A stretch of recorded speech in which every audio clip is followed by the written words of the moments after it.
साफी तलत हुसैन का वीलॉग सुनने के बाद मैं ये बात सोचने पर मजबूर हो गया हूं कि कोई शख्स अपने जाती इनाद और बुग्ज में इस हद तक कैसे गिर सकता है। मौसूफ अपने वीलॉग में फरमाते हैं कि इमरान रियाज सियालकोट जेल से रिहा होने के बाद अपने किसी जानने वाले के घर चले गए थे और साथ साथ अपने वीलॉग में उनके वकील मियां अली शफाक को भी चार्ज शीट कर देते हैं कि और फरमाते हैं कि जनाब अब वकला की काबिलियत मैटर नहीं करती, अब वकला अगर मशहूर हो जाएं तो उनको बहुत ज्यादा केसेस मिलते हैं। और साथ साथ इमरान रियाज के वीलॉग पर तबसरे करते हैं कि इमरान रियाज ने मुतनाज़ा कैरियर है इमरान रियाज का, इमरान रियाज मुतनाज़ा वीलॉग करते हैं और साथ फरमाते हैं कि इमरान रियाज की बड़ी व्यूअरशिप है। यही मसला है, आप जैसे लोग, आप जैसे बेजमीर साफी व्यूअरशिप से जेलस होते हैं। व्यूअरशिप ही सबसे बड़ा मसला है आप लोगों की जेलसी का। साफी तलत हुसैन को उनके इस वीलॉग के बाद काफी तनकीद का सामना है और सदीक जान ने अच्छी खासी क्लास ली है। उन्होंने बड़ा सख्त ट्वीट किया है अपने इस वीलॉग में, क्योंकि जज्बात है। वो कल इमरान रियाज को मिलकर आए हैं और इमरान रियाज की हालत आपके सामने है कि वो बंदा इशारों के नायब से बात कर रहा है, अपनी बात समझा नहीं पा रहा, जिस कदर उसको ज़हनी तकलीफ और अजियत दी गई। सदीक जान अपने ट्वीट में लिखते हैं कि तलत नीच के मुताबिक, नीच का वर्ड यूज कर रहे हैं सदीक जान, तलत नीच के मुताबिक सियालकोट जेल से निकलकर इमरान रियाज खान अपने जानने वालों के साथ बैठ कर गए थे।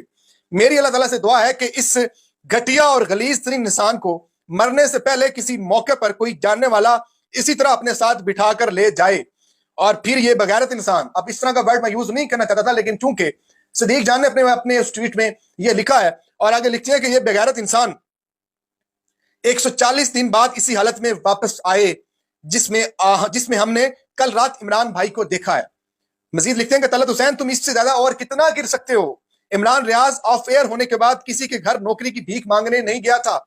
यह किस्सा किसी दिन सामने आएगा कि कौन अपने कजन को लेकर एक दर पर सजदा रेज हुआ कि मेरी किसी चैनल पर नौकरी करवा दें। इसके साथ साथ और भी साफी बड़ा तनकीद का निशाना बना रहे हैं साफी तलत हुसैन को। हमारे दानश्वर, हमारे इंटेलेक्चुअल बददियानत लोग हैं चंद जो कि इस तरह की बददियानती का मुजाहिरा करते हैं। साफी शाहिद असलम है, मशहूर प्रोमिनेंट जर्नलिस्ट हैं, जनरल बाजवा के हवाले से बड़ा फेमस हुए थे, उनकी डाटा लीक्स के हवाले से उनको गिरफ्तार भी किया गया था। अपने ट्वीट में शाहिद असलम साहब लिखते हैं कि कोई इतना भी नीचे कैसे गिर सकता है जितना तलत हुसैन इमरान रियाज के केस में गिर गए हैं। कहते हैं कि इमरान रियाज जानने वालों के साथ गए थे। भाई कौन से जानने वाले इस हालत में वापस लौटा के जाते हैं। मजीद लिखते हैं कि फिर इनके वकील मियां अली शफाक को भी रगड़ा लगा रहे हैं। शर्म करें, आपको हसासियत का अंदाजा नहीं है। ये शाहिद असलम साहब का आपको मैंने ट्वीट पढ़कर सुनाया, इसके साथ सदीक जान का भी ट्वीट पढ़कर सुनाया, क्योंकि ये उन लोगों के जज्बात हैं जिनका भाई, जिनका दोस्त एक मुहिब्बे वतन पाकिस्तानी पिछले 136 दिन से अपसे बेजा में था। उसके घर वालों को उसका कुछ पता नहीं था। एक एक दिन उनके घर वालों ने बड़ी तकलीफ, बड़ी अजियत और बड़े ही कर्ब में गुजारे हैं और खुदा से दुआ कर करके गुजारे हैं कि खुदारा इमरान रियाज को बाजियाब करवाया जाए। उसके वालिद ने लाहौर हाई कोर्ट में यहां तक कह दिया था कि रोज रोज मारने से बेहतर है कि एक ही दिन गोली मार दी जाए।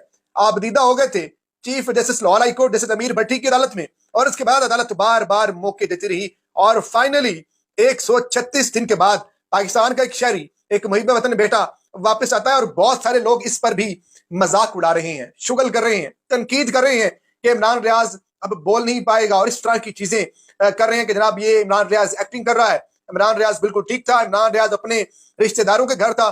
कौन से रिश्तेदार इस हालत में वापस छोड़ कर जाते हैं? आपको भी पता है वो कौन लोग थे, वो कौन से रिश्तेदार थे। लेकिन बहुत सारे लोग साफत की आड़ में इस हद तक, इस लेवल तक गिर चुके हैं कि उनका नाम लेना भी फजूल है। और इसी हवाले से बहुत सारे साफी हज़रात अच्छी खासी तलत हुसैन साहब की क्लास रहे हैं और बहुत सारे मौकों पर ये साफती बददियानती का मुजाहिरा करते रहे हैं और दोनों अतराफ खेलने की कोशिश करते हैं। बजाय आप हक हक कहें, सच को सच कहें और बोलें। आपको इस मौके पर यह बात नहीं करनी चाहिए थी कि इमरान रियाज अपने रिश्तेदारों के साथ गया था और अब रिश्तेदार ही उसको वापस छोड़ने आए हैं। तो ये बड़ा एक घटिया एक वीलॉग किया और बड़ी ही इस नीच लेवल हरकत की साफी तलत हुसैन साहब ने। और इसी हवाले से ये हमारे जज्बात भी हैं, क्योंकि इमरान रियाज एक पाकिस्तान का बेटा है। इमरान रियाज से आपको इख्तलाफ हो सकता है, आप उनकी बातों से इख्तलाफ कर सकते हैं, उनके वीलॉग्स पर आपको इख्तलाफ हो सकता है, लेकिन पाकिस्तान का एक शहरी इतने दिन अगर हफ्से बेजा में उसको रखा गया, घर वालों से दूर रखा गया और अब उसको दोबारा से वो वापस आया है, उसको बाजियाब करवाया गया है। और पुलिस का ट्वीट भी आप सबके सामने होगा। पुलिस कहती है कि जनाब इमरान रियाज साहब को बाजियाब करवा लिया गया है। पूछना तो ये बनता है कि किन लोगों से बाजियाब करवाया है। फाइनली आज मियां अली शफाक साहब ने भी मीडिया से गुफ्तगू की और इमरान रियाज की सेहत के हवाले से बड़ा कंसर्न शो किया और कह रहे थे कि मेडिकल बोर्ड तरतीब देने की तैयारियां की जा रही हैं, इनका पूरा मेडिकल चेकअप होगा और चेकअप होने के बाद ही चीजों का आइडिया होगा, क्योंकि जब ये नेचुरल सी बात है कि एक बंदा जब अकेला रहता है, खलवत में रहता है और 136 दिन उसको हब्से बेजा में रखा जाता है, तो उसको नफ्सियाती तौर पर मसाइल का सामना करना पड़ सकता है। और सेम इसी तरह इमरान राज साहब के साथ भी ऐसा ही हुआ है। उनको थोड़ा सा बोलने में प्रॉब्लम आ रही है, बाकी उनकी मेमोरी का कोई मसला नहीं है, बाकी वो बिल्कुल बखैर वापस से घर पहुंच चुके हैं। और शर्म आना चाहिए ऐसे लोगों को जो इस तरह के वीलॉग्स कर रहे हैं और बजाय आप साथ खड़े होने के जख्मों पर नमक छिड़क रहे हैं। अपना फीडबैक जरूर दीजिएगा तलत हुसैन के इस वीलॉग के बारे में। अपने इर्द गिर्द लोगों का ढेर सारा ख्याल रखें। अल्लाह निगहबान।